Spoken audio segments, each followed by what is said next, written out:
नमस्कार, स्वागत है आप सभी लोगों का उपरीति क्लासेस में। हम यहाँ पर इंडियन रिवर सिस्टम को पढ़ रहे हैं, यानी हम यहाँ पर भारतीय नदी तंत्र को पढ़ रहे हैं। और इंडियन रिवर सिस्टम के अंतर्गत हम यहाँ पर हिमालयन रिवर सिस्टम को तो कंप्लीट कर चुके हैं। आज हम यहाँ पर पढ़ने वाले हैं प्रायद्वीपीय नदी तंत्र या पेनिजुलर रिवर सिस्टम को आज हम यहाँ पर कवर करेंगे। जब हम प्रायद्वीपीय भारत की नदियों की बात करते हैं या जब हम पेनिजुलर रिवर सिस्टम की बात करते हैं तो इसके अंतर्गत हम इन नदियों को दो भागों में डिवाइड करते हैं। यानी एक वो नदियां जो प्रायद्वीपीय पठार से निकलती हैं और अरब सागर में गिर जाती हैं, और दूसरी वो नदियां जो प्रायद्वीपीय पठार से निकलती हैं और बंगाल की खाड़ी में गिर जाती हैं। तो आज की इस क्लास में हम यहाँ पर कवर करेंगे उन नदियों को जो प्रायद्वीपीय पठार से निकल रही हैं और गिरती हैं अरब सागर में। तो इम्पॉर्टेंट हो जाती हैं ये एग्जाम के पॉइंट ऑफ व्यू से। तो सबसे पहले हम इन नदियों को थोड़ा सा एक बार मैप में देख लेते हैं, इसके बाद फिर हम इनको वन बाय वन यहाँ पे डिस्कस करेंगे। जैसे सबसे ऊपर आपको यहाँ पे घग्गर नदी दिख रही होगी, इसके नीचे यहाँ पर ये लूनी नदी है, फिर ये साबरमती आ जाती है, फिर माही, नर्मदा, ताप्ती, मीठी, मांडवी, जुआरी, राचोल, काली, गंगावेली, सारावती, बेडती, पंबा, पेरियार और भरतपुजा। तो ये इंपॉर्टेंट रिवर्स हैं अरब सागर में गिरने वाली जो नदियां हैं। तो चलिए हम शुरुआत करते हैं। सबसे पहले हम बात करेंगे यहाँ पे घग्गर नदी की। अब जो एक घग्गर नदी है, अगर हम इसका ओरिजिन देखें तो इसका ओरिजिन प्रायद्वीपीय पठार तो नहीं है, ये ओरिजिनेट होती है शिवालिक रेंज से। और ये शिवालिक रेंज जो है ये हिमाचल प्रदेश का जो शिमला जिला है ना, तो वहाँ पर जो शिवालिक पहाड़ियाँ स्थित हैं वहाँ से ओरिजिनेट होगी। और ये हरियाणा के हिसार जिले से होते हुए, हिसार अंबाला जिले से होते हुए ये राजस्थान के गंगानगर जिले में आ जाती है।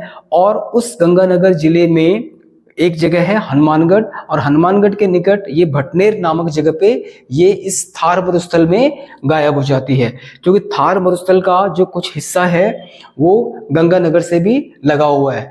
तो कुल मिला के जो घग्गर नदी है इसकी एंडिंग हो जाती है इस हनुमानगढ़ में। दूसरी जो इंपॉर्टेंट नदी है यहाँ पर, इसका नाम है लूनी नदी। जो लूनी नदी है ये अरावली के पश्चिमी भाग में, अगर जब हम अरावली के पश्चिमी भाग की हम बात करेंगे तो यहाँ पर जो लूनी नदी है ना, ये राजस्थान का सबसे बड़ा रिवर सिस्टम है, यानी सबसे बड़ा नदी तंत्र है। इस नदी की कुछ प्रमुख सहायक नदियां, यानी इसकी कुछ फेमस ट्रिब्यूटरीज इस तरह से हैं, जैसे मीठड़ी हो गया आपका, सुखड़ी, मीठड़ी, लीलड़ी, जवाई और सरस्वती। ये कुछ इसकी खास इंपॉर्टेंट ट्रिब्यूटरीज हैं। इनमें से जो सरस्वती नदी है ये ओरिजिनेट होती है अजमेर के पुष्कर से। अजमेर में एक लेक है पुष्कर, और उस पुष्कर लेक से ये ओरिजिनेट होती है सरस्वती नदी। और इसी पुष्कर में ब्रह्मा जी का मंदिर है, जो कि पूरे हिंदुस्तान के अंदर एकमात्र इकलौता मंदिर है ब्रह्मा जी का।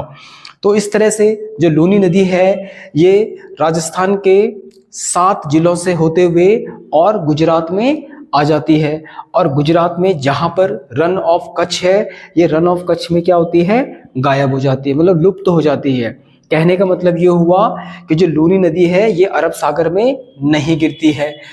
तो इस तरह से रन ऑफ कच्छ में इसकी एंडिंग हो रही है, और ये ओरिजिनेट होती है राजस्थान का एक जिला है जिसका नाम है अजमेर। अब उस अजमेर जिले में अरावली माउंटेन है। उसी अरावली माउंटेन में एक छोटी पहाड़ी है जिसको बोलते हैं नाग पहाड़ियां या नाग हिल। उस नाग हिल से निकलती है लूनी नदी और अजमेर शहर से होते हुए ये रन ऑफ कच्छ में फाइनली गायब हो जाती है। जब हम यहाँ पे रन ऑफ कच्छ की बात करते हैं तो रन ऑफ कच्छ ये गुजरात के कच्छ जिले में स्थित है, जो कि एक कीचड़ और दलदलीय क्षेत्र है। इसका लगभग 90% हिस्सा तो भारत में है और 10% हिस्सा इसका पाकिस्तान में है। जो लूनी नदी है इसे राजस्थान की गंगा के नाम से भी जाना जाता है। जिस तरह से भाई हमारी गंगा नदी है ना, जिस तरह से हम गंगा को इम्पोर्टेंस देते हैं, ऐसे ही राजस्थान के लोग लूनी नदी को भी इम्पोर्टेंस देते हैं। इसके बाद हम चलेंगे, जो अगली नदी है हमारी, इसका नाम है साबरमती नदी। साबरमती नदी जो है ये राजस्थान का एक जिला है उदयपुर, और उदयपुर जिले में यहाँ पर जो अरावली माउंटेन है ना, इस अरावली माउंटेन में एक लेक है। इस लेक का नाम है जय समंदर लेक, और इस जय समंदर लेक से ओरिजिनेट होती है साबरमती नदी। अब राजस्थान से होते हुए ये नदी एंटर हो जाती है गुजरात में। गुजरात में ये अहमदाबाद से, यानी इंपॉर्टेंट हो जाता है, क्वेश्चन आता है एग्जाम में कि अहमदाबाद किस नदी के किनारे स्थित है, तो आपका आंसर हो जाएगा यानी साबरमती नदी के किनारे। और इसी अहमदाबाद में महात्मा गांधी जी ने साबरमती आश्रम भी बनाया था, इसी साबरमती नदी के किनारे। और इस तरह से राजस्थान गुजरात होते हुए जो साबरमती नदी है ये खंबात की खाड़ी में, जिसको बे ऑफ कैम्बे के नाम से जाना जाता है, यहाँ पर गिर जाती है। तो जो बे ऑफ कैम्बे है ना, या जो खंबात की खाड़ी है, इस खंबात की खाड़ी में यहाँ पर 4 नदियां गिरती, एक तो साबरमती गिरेगी, दूसरी माही है, तीसरा नर्मदा और चौथी ताप्ती। तो इसके बाद हम बात करते हैं माही नदी की। माही नदी जो कि मध्य प्रदेश का एक जिला है जिसका नाम है धार जिला, और उस धार जिले में जो विंध्याचल माउंटेन है ना, उस विंध्याचल माउंटेन के पश्चिमी भाग में वहां पर एक झील है जिसका नाम है मेहद लेक, या मेहद झील इसे कहा जाता है। तो यहाँ से नदी ओरिजिनेट होती है माही नदी, और मध्य प्रदेश से ये इधर की ऊपर की ओर जाएगी और ये राजस्थान में जाती है, और इस तरह से राजस्थान से टर्न लेकर फिर ये कहाँ आती है, ये गुजरात में आ जाती है, और गुजरात से होते हुए ये नदी गिर जाती है बे ऑफ खंबात में। तो माही नदी जो है ये एक इम्पॉर्टेंट नदी इसलिए हो जाती है क्योंकि ये भारत की ही नहीं बल्कि पूरे संसार की एकमात्र ऐसी नदी है जो ट्रॉपिक ऑफ कैंसर को, यानी कर्क रेखा को 2 बार कट करती है। और ये 2 बार कट कहाँ पर करती है, राजस्थान में। आप देख सकते हैं ना, इस तरह से ये ऊपर जा रही है और यहाँ से नीचे आएगी, तो राजस्थान वाले हिस्से में ये 2 बार से कट करेगी। तो ये क्वेश्चन इंपॉर्टेंट बन जाता है एग्जाम के पॉइंट ऑफ व्यू से। और ऐसे ही एक नदी है जिसका नाम है कांगो नदी, या जिसको जायरे नदी के नाम से जाना जाता है। तो ये नदी, इस नदी को इक्वेटर यानी विषुवत रेखा 2 बार कट करती है, और ये एक अफ्रीकन नदी है। और एक और नदी है जिसे ट्रॉपिक ऑफ कैप्रिकॉर्न, यानी जिसको बोलते हैं मकर रेखा, 2 बार कट करती है, इसका नाम है लिम्पोपो नदी, और ये नदी भी अफ्रीका यानी साउथ अफ्रीका की एक नदी है। तो ये तीनों ही क्वेश्चन जो है ना बहुत इंपॉर्टेंट बन जाते हैं। अब जो ये माही नदी है, ये माही नदी की 2 फेमस सहायक नदियां यानी इसकी ट्रिब्यूटरीज हैं, एक का नाम है सोम और एक का नाम है जाखम। तो अगर एग्जाम में पूछा जाए कि सोम और जाखम किस नदी की फेमस ट्रिब्यूटरीज हैं, तो आंसर आपका हो जाएगा माही नदी। और इस तरह से ये माही नदी भी खंबात की खाड़ी में गिर जाती है। इसके बाद हम बात करते हैं नर्मदा रिवर की। जो नर्मदा रिवर है ये अरब सागर में गिरने वाली नदियों में सबसे ज्यादा प्रमुख नदी है। इस नदी की कुछ प्रमुख विशेषताएं इस तरह से है। पहला कि ये नदी है ये ईस्ट से वेस्ट डायरेक्शन में फ्लो करती है। दूसरा, ये एक भ्रंश घाटी या रिफ्ट घाटी में होकर बहती है।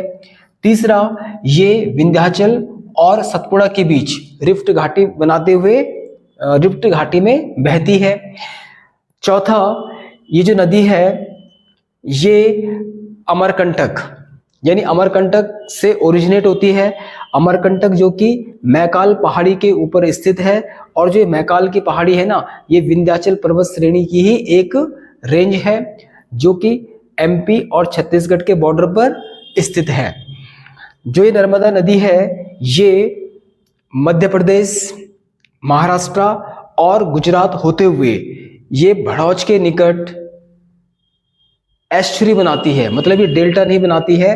जैसे कि भाई जो अरब सागर में जो इधर बंगाल की खाड़ी में जो नदियां गिरती हैं वो डेल्टा बनाती हैं, तो लेकिन ये क्या बनाती है, भड़ौच के निकट एक एस्चुरी बनाती है। अब देखो एस्चुरी का मतलब क्या हुआ, यहाँ पर मैंने डायग्राम बना रखा है डेल्टा का और एस्चुरी का, यानी जिसको ज्वार, एस्चुरी मतलब इसको ज्वारनद मुख भी बोला जाता है हिंदी में। अब जब हम डेल्टा की बात करेंगे तो जब बंगाल की खाड़ी में जब नदियां गिरती हैं तो बंगाल की खाड़ी में क्या है, ढलान बहुत कम है। तो जहाँ पे ढलान कम होता है ना, वहाँ पे नदियों में क्या होती है, स्पीड बहुत ज़्यादा कम हो जाती है। तो नदियाँ अपने साथ जितना भी सेडिमेंट्स लेकर आती हैं, उस सेडिमेंट्स को यहीं पर डिपॉजिट करना स्टार्ट कर देती है। तो उस डिपॉजिशन से क्या होता है, यहाँ पर इस तरह की स्थल आकृति बन जाती है, जैसे ट्रायंगुलर शेप में बन रहा है। तो इसको क्या बोला जाता है, डेल्टा। तो जो नदियाँ बंगाल की खाड़ी में गिरती हैं वो इस तरह की आकृति बनाती हैं। लेकिन जब हम बात करते हैं अरब सागर में गिरने वाली नदियों की, तो अरब सागर का जो ये वाला हिस्सा है ना, क्योंकि ये जो पारादीप पठार है, इसका पश्चिमी भाग एक्चुअली में ये एक माउंटेन नहीं है, ये इस प्रायद्वीप पठार का ऊपर उठा हुआ हिस्सा है। तो यहाँ पर क्या है, ढाल बहुत ज्यादा है। तो ढलान ज्यादा होने के कारण क्या होता है कि जब नदियां समंदर में गिरती है तो वहां पर वो सेडिमेंट्स को डिपॉजिट नहीं कर पाती हैं, और जितना भी सेडिमेंट्स यानी मिट्टी पत्थर कंकड़ अपने साथ लेकर आते हैं वो सारा का सारा समंदर में चले जाता है। और इस तरह से यहाँ पर क्या होता है कि समंदर का पानी उस नदी के पानी को काफी अंदर तक ऐसे रोक लेता है, और यहाँ पर ऐसी लेक जैसी लेक बन जाती है। और ये जो लेक होती हैं इनमें काफी अच्छी गहराई भी होती है, और इनका इस्तेमाल बंदरगाह बनाने में किया जाता है। और इसका बेस्ट एग्जाम्पल है हमारा गोवा में जो मारमुगाओ बंदरगाह है ना, वो एक ज्वार नदमुख या एस्चुरी पे बनाया गया है, जुआरी नदी पे बनाया गया। उसको हम आगे भी डिस्कस करेंगे यहाँ पे। तो इस तरह से हमने क्या देखा कि जो नर्मदा नदी है वो डेल्टा की जगह क्या बनाती है, एक एस्चुरी बनाती है। नर्मदा नदी पर दो फेमस पावर प्रोजेक्ट हैं। एक का नाम है सरदार सरोवर पावर प्रोजेक्ट जो कि गुजरात में है, और दूसरा है नर्मदा सागर पावर प्रोजेक्ट जो कि मध्य प्रदेश है। तो जो सरदार सरोवर जो पावर प्रोजेक्ट है, ये तो एग्जाम के पॉइंट ऑफ व्यू से बहुत ज़्यादा इंपॉर्टेंट हो जाता है, जो कि ज्वाइंट वेंचर है महाराष्ट्र का, गुजरात का, मध्य प्रदेश का और राजस्थान का। नर्मदा नदी की कुछ प्रमुख सहायक नदियां ओरिसिन, इसके अलावा हिरन, तवा, दूधी, शक्कर इत्यादि। तो ये कुछ प्रमुख सहायक नदियां हैं नर्मदा की। इसके बाद हम बात करते हैं ताप्ती नदी की। जो ये ताप्ती नदी है ये मध्य प्रदेश में एक जिला है जिसको बोलते हैं बैतूल जिला। ये बैतूल जिले में एक जगह है मुल्ताई, तो मुल्ताई नाम की जगह से निकलती है, और ये नदी भी एक रिफ्ट घाटी में बहती है, सतपुड़ा और अजंता की पहाड़ियों के बीच में। और इसका जो फ्लोइंग डायरेक्शन है ना, ये भी ईस्ट से वेस्ट डायरेक्शन में चलती है, और सूरत के निकट ये एक एस्चुरी का निर्माण करती है। तो इसका मतलब जो नर्मदा और ताप्ती है दोनों के दोनों क्या बनाती हैं, एस्चुरी, यानी जहां पर वो समंदर में गिरती है वहां पर इस तरह की आकृतियां बनाती हैं। पर अगर हम बात करें गुजरात में दो फेमस पावर प्रोजेक्ट हैं। एक का नाम है काकरापारा पावर प्रोजेक्ट और दूसरा उकाई पावर प्रोजेक्ट। तो ये एग्जाम में कई बार पूछ लेता है वो कि भाई काकरापारा और उकाई पावर प्रोजेक्ट कौन सी नदी के ऊपर है। दूसरा, सूरत इस नदी के किनारे स्थित है। ताप्ती की जो सबसे फेमस ट्रिब्यूटरी नदी है उसका नाम है पूर्णा। इसके बाद हम बात करते हैं पश्चिमी घाट से निकलने वाली नदियों की, और जो कहाँ गिर रही है, अरब सागर में। एक्चुअली जो पश्चिमी घाट जो पर्वत श्रेणी है इसकी शुरुआत होती है इस ताप्ती नदी के मुहाने से, और यहाँ से लेकर कन्याकुमारी तक फैली हुई है। तो पश्चिमी घाट जो पर्वत श्रेणी है ना, इसका जो पूर्वी भाग है उसका ढलान क्या है, कम है, लेकिन इसका जो पश्चिमी भाग है यहाँ पर क्या है, ढलान बहुत ज्यादा है। तो इस पे ढलान ज्यादा होने के कारण इन नदियों में स्पीड बहुत ज्यादा होती है। स्पीड इनकी ज्यादा है लेकिन लंबाई इनकी कम है, क्योंकि सीधे समंदर लगा हुआ है यहाँ पर, क्योंकि बीच में तटीय मैदान है और यहाँ पे समंदर है। तो लेंथ इनकी कम होगी लेकिन स्पीड इनकी ज्यादा होती है। तो इनमें पश्चिमी घाट से निकलने वाली कुछ प्रमुख नदियां इस प्रकार से हैं, जैसे यहाँ पे मीठी नदी है जो ये महाराष्ट्र से निकलती है। इसके अलावा जब हम गोवा की बात करेंगे तो यहाँ पर मांडवी नदी है, जुआरी नदी है और राचोल नदी है। यहाँ पे जो मांडवी नदी है ना, इसे गोवा की लाइफलाइन कहा जाता है, और ये जो मांडवी नदी है इस पर कर्नाटक और गोवा के बीच में बाउंड्री का काम भी करती है, और वहां पर इसमें एक दूध सागर वाटरफॉल भी स्थित है। जो जुआरी नदी है ये भी क्या बनाती है, एस्चुरी बनाती है, यानी ज्वार नद मुख बनाती है। और इसके इस ज्वार नद मुख पर फेमस बंदरगाह मारमुगाओ स्थित है, जो कि इंपॉर्टेंट हो जाता है एग्जाम के पॉइंट ऑफ व्यू से। इसके बाद हम चलेंगे यहाँ पे कर्नाटक में। तो कर्नाटक में भी ऐसी छोटी नदियां यहाँ पर बहुत सारी हैं, जैसे उनमें से काली नदी हो गई, गंगा वेली हो गई, और शरावती नदी हो गई, और बेडती नदी हो गई। तो ये कुछ प्रमुख नदियां हैं जो कर्नाटक में पश्चिमी घाट से निकलकर अरब सागर में गिरती हैं। इनमें से जब हम शरावती नदी पर भारत का सबसे बड़ा वाटरफॉल है, जिसका नाम है जोग वाटरफॉल, जिसे गरसोप्पा भी बोलते हैं, और जिसको महात्मा गांधी जलप्रपात के नाम से भी जाना जाता है। यहीं पर अगर आपसे क्वेश्चन पूछा जाए कि भारत का सबसे ऊंचा जलप्रपात कौन सा है, तो इसका नाम है कुंचीकुलम वाटरफॉल, और ये भी कर्नाटक जिले में ही स्थित है। और वहां पर एक नदी है बराही नदी, तो बराही नदी पर स्थित है कुंचीकुलम वाटरफॉल।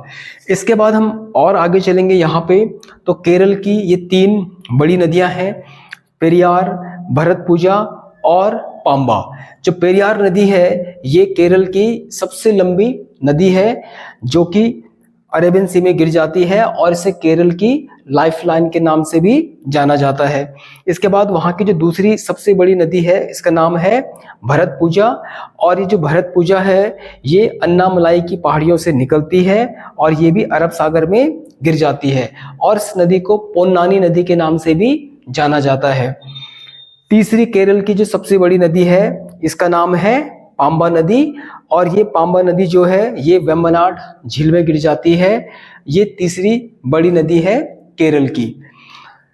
इसके अलावा यहाँ पर गुजरात में ये 2 नदियां मैंने बना रखी हैं, एक है सतरंजी नदी और एक भादर नदी। तो ये नदियां भी इस खंबात की खाड़ी में गिर जाती हैं। तो इस यहाँ पर देखो ना, एक चीज छूट गई थी, क्योंकि जो लूनी नदी है ये समंदर में नहीं मिलती है, यानी ये कच्छ के रण में गायब हो जाती है। तो ऐसी कोई सी भी नदी जो समंदर में नहीं मिलती है, बल्कि वो जमीन में ही गायब हो जाती है, तो इस तरह का जो ड्रेनेज पैटर्न होता है उसको इनलैंड ड्रेनेज पैटर्न कहा जाता है, या उसको अंतःस्थलीय प्रवाह प्रक्रम कहा जाता है। तो इस तरह से हमने यानी प्रायद्वीपीय पठार से जो नदियां अरब सागर में गिरती हैं उनको हमने कंप्लीट कर दिया है। कल की क्लास जो हमारी होगी वो रिवर सिस्टम की आखिरी क्लास होगी, और उसमें हम कवर करेंगे यानी प्रायद्वीपीय पठार से जो नदियां निकलती हैं और गिरती हैं बंगाल की खाड़ी में। आज की इस क्लास को मैं यहीं पर एंड कर रहा हूं। मिलते हैं हम फिर कल एक नई क्लास में। इस क्लास को देखने के लिए आप सभी लोगों का बहुत बहुत धन्यवाद। Thank you so much.